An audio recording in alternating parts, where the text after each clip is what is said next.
Welcome to the Purposeful MD Podcast. As a physician, you've sacrificed so much of your life for other people, your patients, your family, your friends, and your colleagues. What would it feel like to spend time doing what you enjoy and to live without guilt? I'm your host, Dr. Laura Sutton, a family physician, certified coach, and business owner. If you're a medical professional on a journey towards your most purposeful life, a life with more time and energy, and ultimately more joy, then this is the podcast for you. While I am a physician, the information presented in this podcast is for educational purposes only and should not be considered medical advice. It is not a substitute for professional medical advice, diagnosis, or treatment. Please consult with your own healthcare provider before making any significant changes to your lifestyle or routine. By listening to this podcast, you are not creating a physician-patient relationship. Welcome to the Purposeful MD Podcast. I'm so excited to have my guest today, Dr. Stephanie Pearson. I'll read her bio. So Dr. Pearson is a board-certified OB-GYN and an educator for disability and life insurance for physicians. A resident of Bryn Mawr, Pennsylvania, she grew up in southern New Jersey, received her BS from Emory University, her MD from MCP Hahnemann, now Drexel University College of Medicine, and completed her residency at Pennsylvania Hospital in Philadelphia. Since suffering a workplace injury that disabled her in the prime of her career, Stephanie has made it her mission to educate physician peers about the importance of protecting their ability to earn income and their families. In her role as CEO of Pearson Ravitz, an insurance advisory firm, she leads her team to fulfill her mission across all 50 states. Stephanie's talks empower physicians at all stages in their career to make confident and educated decisions regarding their insurance coverage. Stephanie, welcome to the show. Thank you for having me. So I have heard you talk several times and followed you online for many years, and then finally got a chance to meet you in person at a conference earlier this year in San Antonio. And we've stayed in touch and stayed connected, and just so happy that you're in my world. So thanks for being here with us. I feel the same exact way, so thank you. So tell us your story. I've heard your story several times, and tell us how you got to be where you are today. So I was called down to do a precipitous delivery, and usually those go pretty smoothly because babies kind of fall out. And unfortunately, my patient, who, by the way, was one of my favorites, I had delivered prior children of hers, and really this baby should have just fallen out. But as I mentioned, it was precipitous, so she didn't have an epidural.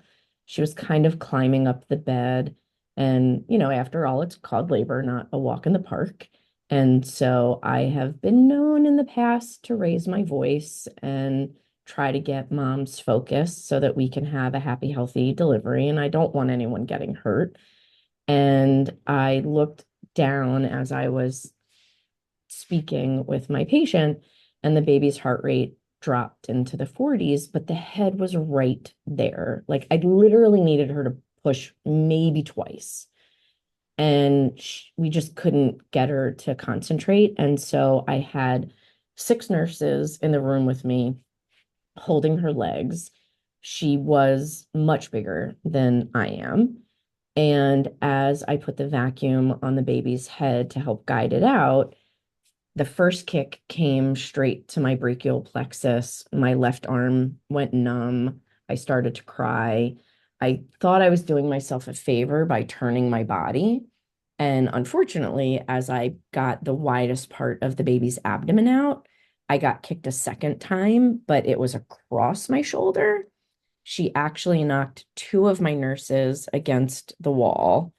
And unbeknownst to all of us at the time, she ended 3 people's careers with 1 kick. We forget how powerful we can be in times of stress. I felt a pop. I knew something was wrong, but I had to finish the delivery, so I did. And I got the baby on mommy's chest and her belly. And I left and called down one of my partners to help finish the delivery.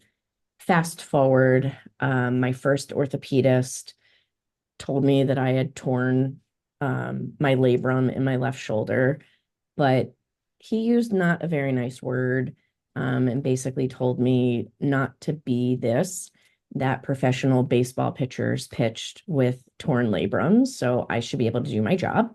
So I did what all type A women physicians do, and I put my head down and I figured out how to compensate until I couldn't. 8 months later, I was diagnosed with a frozen shoulder. My new orthopedist said, "Don't worry, we'll operate. I'll have you back to work in 12 weeks."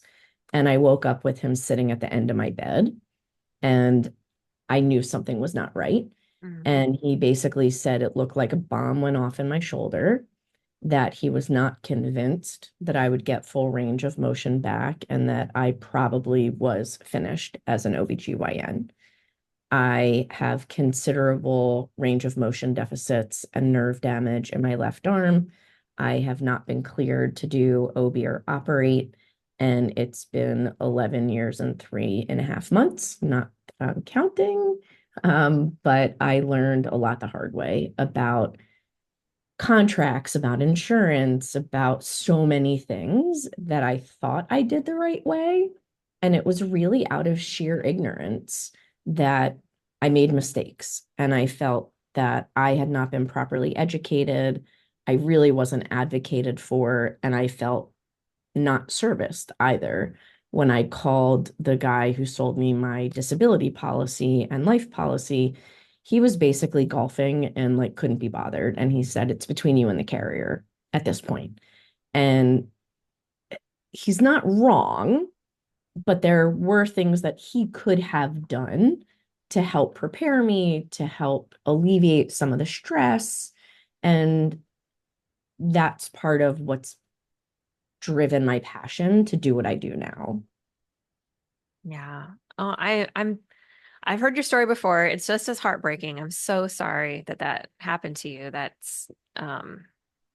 Yeah, it's just one of those things that you think Yes. will never happen. And I know you say that, right? I mean, that's why Yeah. you're in the business that you're in, is we think these Yeah. things I mean, happen to us. I listen, I was one of those docs that had my ending planned. People laugh at me, but I really thought I would be like in my 80s operating, and a nurse would lean over and be like, "Hey, Dr. P, maybe it's time." I would throw my last stitch because I didn't want to hurt the patient, and I would die of a massive MI in the OR in my happy place. And like that's how I was going out. And life just had a different plan for me. Yeah. And it was really bad in the beginning. Um, but I would say probably took about 3 years really for me to get out of my own way and come up with something that I was still passionate about. Because I tried other things, just to be productive, if for no Mm. other reason, to get out of my house. Um, I have the utmost respect for stay-at-home parents. I'm just not meant to be one of them. My kids were 4 and 6 when I got hurt. And I used to say the old adage, I'd give my left arm to be home with my boys more. Turns out I gave my left arm to be home with my boys more. And after about 6 weeks, I wanted to kill everybody. And, it was really a function of I really needed to get out of the house to feel productive. And I really do think stay-at-home parents have the hardest job in the world. I'm glad that there are people out there that can do it. I just can't. I'm right there with you. I couldn't do it. Yeah. Yeah. Love my kids more than anything in the world. Yeah. But Yeah. I needed time away Yeah. and talking to adults. Yes. What are some of the things that you tried? So the very first thing I did some med mal defense work for OB-GYNs, which I actually loved. Like I got to use my OB-GYN brain. I did research. I was helping the lawyers develop, their strategy. I did not know at the time that in the state of Pennsylvania, you have to physically see and touch patients within the previous 3 years to be, quote, an expert witness. I still don't really understand that. I mean, my brain didn't change and I kept up with all of my CMEs and accreditations, but I timed out. And so that was short-lived. And then someone had reached out to me for some biotech consulting. I did that for a little bit, but it just didn't match who I was. I did some medical editing, which I enjoyed, but also I wasn't passionate about it. It was just kind of going through the motions to feel like I was doing something, right? Yeah. And at the same time, I was lecturing to area residency programs about my story, about the importance of disability insurance, about the importance of what makes up a good policy. And I was sending those people to someone else. Right. And at some point, my husband was like, you kind of know more about this than just about anyone I've ever spoken to. Go get licensed. And I honestly, Laura, I thought it was the dumbest thing I'd ever heard. I Hmm. was like, I'm not a salesperson. I'm a physician. What are you talking about? And he was like, but right, that's your it factor. You're not going in like, no offense, a sleazy salesperson. You're going in as Dr. Pearson and you're educating them and you're completely above board. Yes. So I locked myself in my bedroom with my books and colored pens and markers. Yes, I'm dating myself. I like paper and pencil and took the test and then cried in my car because I didn't get an A. And my husband laughed at me and he said, has anyone ever asked you what your board scores were? And I was like, no. He's like, do you really think anyone's going to ask you what your insurance grade was that you just taught yourself in 6 weeks? And I was like, I get it, but I didn't get an A. Like I feel like that personality, you can't take it away from us. Right. And that's really how it all started. I mean, it was not my original intention. It was not part of my grand plan, but it has since become my baby, for Mhm. lack of better phrasing. I mean, we started at our kitchen table, and we are now a company of 25 employees and have clients in all 50 states. And I love lecturing. I mean, that's my favorite part is to actually be in front of a group of people and really kind of get that information out that I wish I had 20 years ago. Yeah. I love that so much that you've taken this horrific trauma that you experienced and are still experiencing the after effects of to this day, and that you have really transformed it into this amazing service for physicians. And there's no one else out there like you. I don't know if people have told you that enough, but it's true. There's really no So one else out there that is doing what you're doing and really advocating for physicians in this space that is not something we think about. The times that I've heard you speak, it's like, oh, when was the last time I looked at my policy and really understood what it says, what it means? Because I think, I mean, and you experience this too. Insurance is like, okay, you sign up for the whatever when open enrollment comes around, you sign up for whatever you get. Or maybe you have an extra policy that somebody sold you at some point. But I mean, just really understanding what it means and what it says. And even before that, when you said you were lecturing on before you started your company, you were lecturing on looking at your disability policy and then referring to other people. How did you get started in that? Where was the switch from, okay, this happened to me to, okay, now I need to start educating people about it? that's a great question. I don't remember the actual timeline. It was just something that I felt I needed to do. And it wasn't completely altruistic in the beginning. Um, it helped me process what I went through. And the more I tell the story, the easier the story got, Hmm. and I could frame myself in a different light.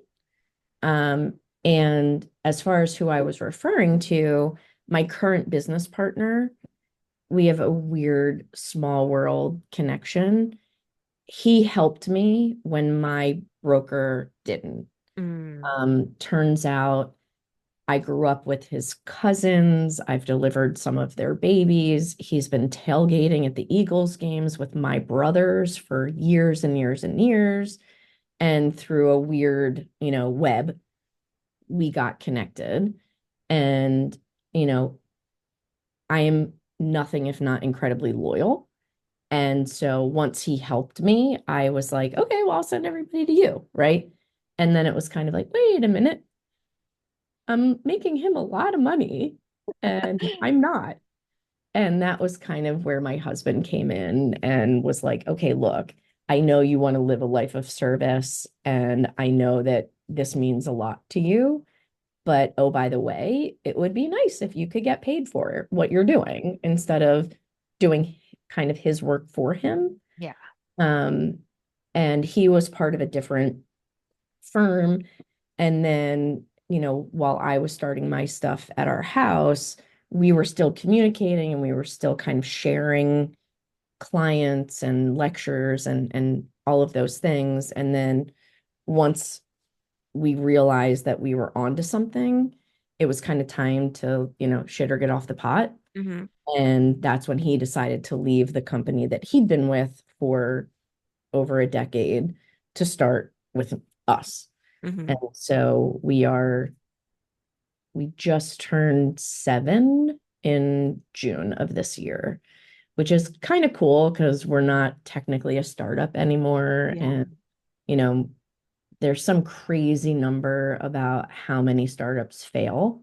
Hmm. And so it was a nice feather in our cap to be like, okay, like we're the real deal now. Yeah. And it reminds me of a funny story. When we're on our third logo, I think, our first logo had a little red plus up in the corner, and we got a cease and desist letter from the Red Cross. And Interesting. I was like, oh my God, the Red Cross knows about us. Like, how crazy. So, like, instead of being horrified that we needed to rebrand, I was like giddy that like this big like conglomerate, and they have people that get paid a lot of money to make sure that nobody's infringing on trademarks. But at Right. the time, I thought it was the coolest thing that ever happened. Yeah. Yeah. The Red Cross found you. Yeah. Well, congrats on that milestone, that 7 years. That's super cool. Thank you. Yeah. Yeah. Still trying. And I love what you turned your heart for service into a business, and so that, I mean, you're sustaining yourself and your family and also doing what you love, Yeah. which is educating other people and helping to serve the physician community in the best way. And so, and again, really there is no one else like you. And so, I hope you know that. Okay. Yeah. I'm trying. It was really important for me to find something that I felt like I was helping people. Hmm. And, like I said, I loved doing the med mal stuff and might still be doing it if I hadn't timed out. Hmm. I almost feel fortunate or lucky that this kind of fell in my lap. Um, and beyond even helping our clients, and this is going to sound trite, but I really like being able to give good people good jobs. Hmm. And as we've built our employee base, it's been really fun to kind of watch everyone grow up with us because we Yeah. started with a young group. And so, we joke that we have a few Pearson Ravitz babies now and, who have been born during this time. Yeah. We've had a couple people get married. And so it,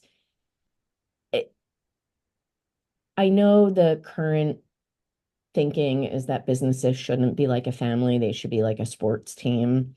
But it's nice to kind of feel like a family Yeah. that's Yeah. actually somewhat functional. Yeah. Yeah. I mean, all not just the, like you said, not just the lives of your clients that you're impacting, but the lives of your team and your employees and their families. Right. And yeah, that's huge. And Yeah. so that gives me kind of the warm and fuzzies too. Yes. Yeah. So what are a couple, maybe two or three, just when you start to talk to physicians about their insurance, what are some of the top tips that you give them or things that they should look for? So I usually it depends on where they are in their training, because I have a very different conversation with residents and fellows than I do with attendings. Um, Trying to keep it broad, I always like to start by explaining the difference between group employer benefits and private benefits. Mhm. There are three major issues with most group policies that people either don't know at all or they don't know fully. And so some of those things quickly, oftentimes it's only covering a percentage of your base income. It's not your total income, which is a big deal for a lot of academic physicians who get paid in multiple buckets. It's a way Mhm. for the hospital systems to save money.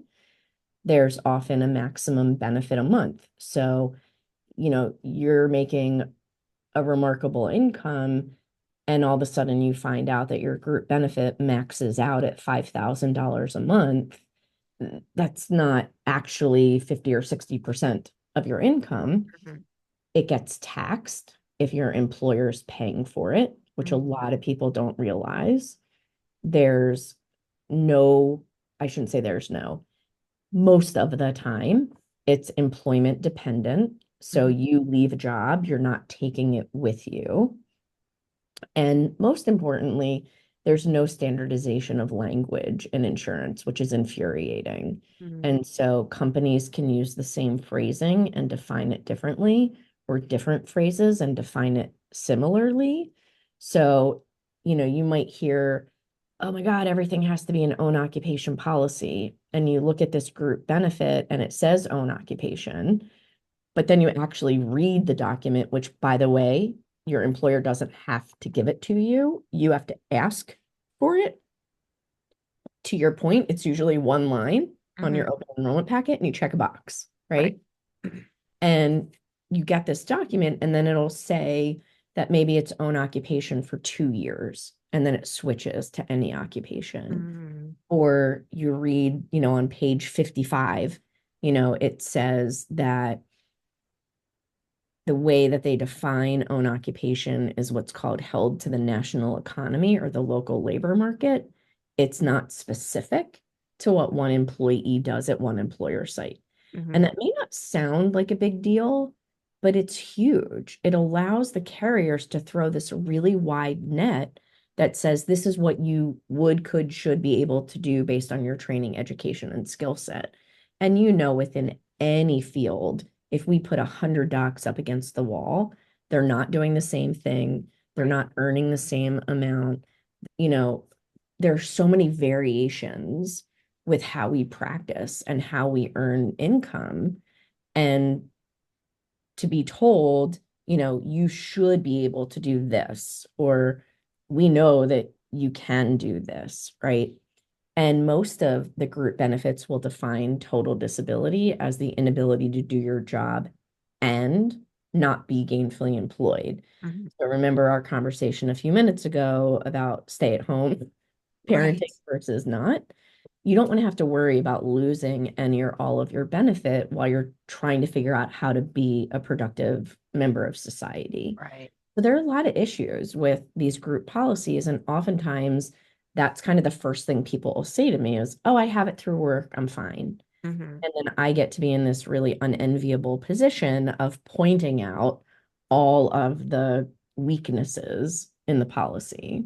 So that's usually the first thing I try to go through, and I go in more depth. And then when we talk on the private side, it's almost the exact opposite, right? So the employer paid is taxable. If you're paying for it, it's tax free. Group is employment dependent. Private policy, it's yours. It's completely portable. You take it with you wherever you go. And then from a language standpoint, we're allowed to make it as strong as possible. So you're actually being covered for what it is you do day in and day out. The definition of total disability is you can't do your job regardless if you're gainfully employed in another occupation. They literally change one word and the entire meaning of the sentence changes, right? And then kind of going through the pieces of the puzzle that make up a quality policy. And I go through what each of those mean, how they affect the policy. I'll go through kind of nuanced differences between the carriers. It is by no means a one size fits all endeavor. The policies vary, whether you're a girl or a boy, what state you live in, how old you are, what kind of doc you are, and then some other stuff, right? Yeah. So it's really an individual process. And I'm a firm believer that if you're being spoken to by somebody and you feel like you're just a number, right, or a cog, then you're probably not getting the best service. And I actually will say there are other good people out there doing what I do, what we do.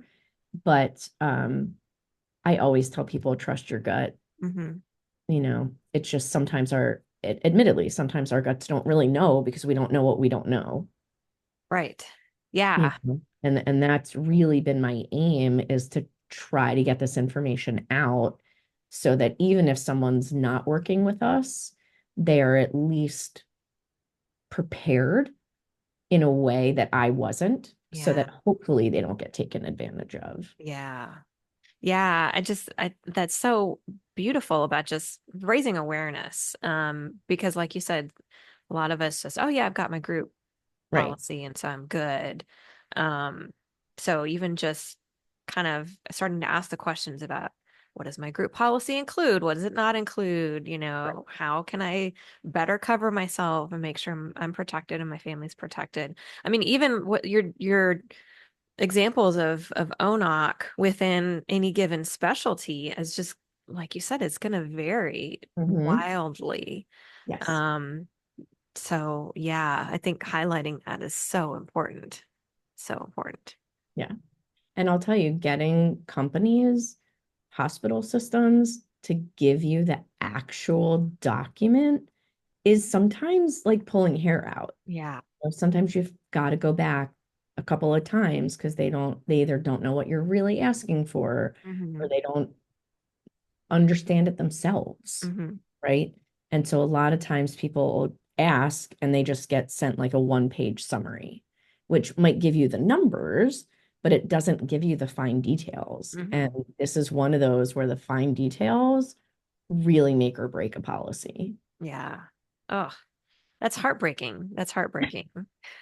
I didn't have the right one. I mean, Yeah. I tell people all the time, I thought I did the right thing, and I had a definition that I should not have purchased at the time in my life when I got it. And I have to provide information every month to the carrier that's paying me my policy. I'm glad I had it. We didn't have to sell our house, but it wasn't what I thought I bought, Yeah. and I didn't keep pace with my income. I was really underinsured when I got hurt, Hmm. and I was way overinsured in life insurance. I had Mm. been somewhat taken advantage of, and I got a whole life policy when I was like 31. Hmm. And I'm not as anti-permanent life insurance as I feel like a lot of the physician space is. Hmm. But I think there's a time and a place for it. And it's not when you're young, it's not when you're starting out, unless you are already independently wealthy and need like tax help or estate planning help, which, I mean, let's face it, how many of us at 30 are in that position? Right. Not very many of us. Yeah. Not very many, right? Yeah. And so, that was initially, I wasn't as passionate about the life insurance piece. I Hmm. was really like laser focused on DI. And then I was talking to people and realizing that they didn't have life insurance. They also thought that they were covered through work. Hmm. And it kind of became a necessary add-on, that like, okay, we're having this conversation. Let's do both. Yeah. And then I really, as a company, we decided that that would be our focus. So we Hmm. don't do PNC and we don't do malpractice and we don't like part of I joke, part of the reason I became an OB-GYN was because I wanted to be able to specialize and know a lot about a little. Hmm. And I kind of felt the same way when we entered the insurance space. Like, I don't want to be a jack of all trades. And maybe this is a little egotistical, but I really wanted to be an expert. Yeah. And I did not feel like I had the bandwidth to be an expert in 7 different insurance Right. pieces. And that was really how we decided that this would be what we do and do it well. Hmm. Yeah. Yeah, that's awesome because you know you know exactly what you need to know for your clients and to get them the best disability and life insurance. And then, just, hey, I'm not an expert in that.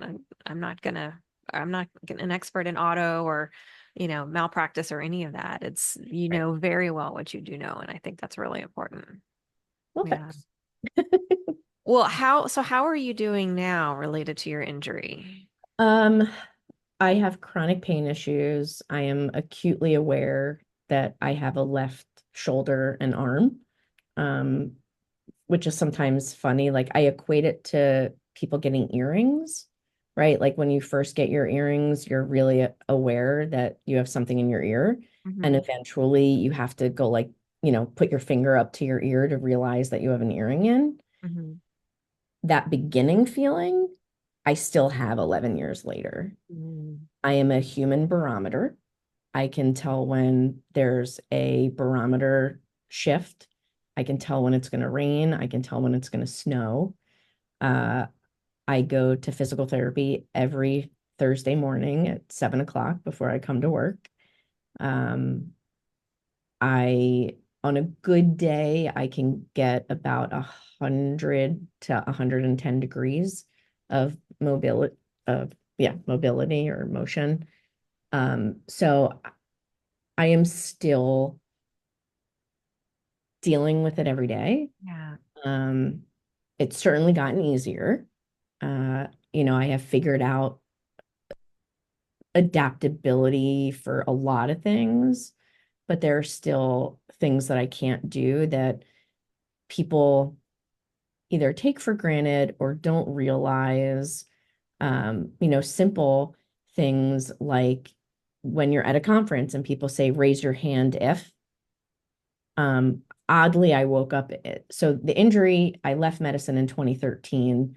In 2021, I woke up with a frozen right shoulder, and they don't know if I have an underlying connective tissue disease or if it's years of overcompensation from my left one.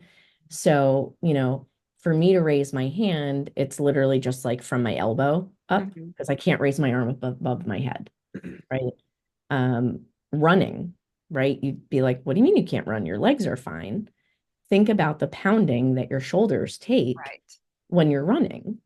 I can't run, right? So it's like weird things like that Yeah. sometimes come up and people don't necessarily understand. I still find myself at time having to defend myself, which is Mhm. really frustrating because I have an invisible disability. Um, I don't think I don't know if invisible disability is the right term anymore. I think it's called something else now. I apologize that I'm not the most PC person, but I look normal until I go to raise my arms or Yeah. I go to do things like all of my bras snap in the front because I don't have the dexterity to do them in the back, Yeah. right?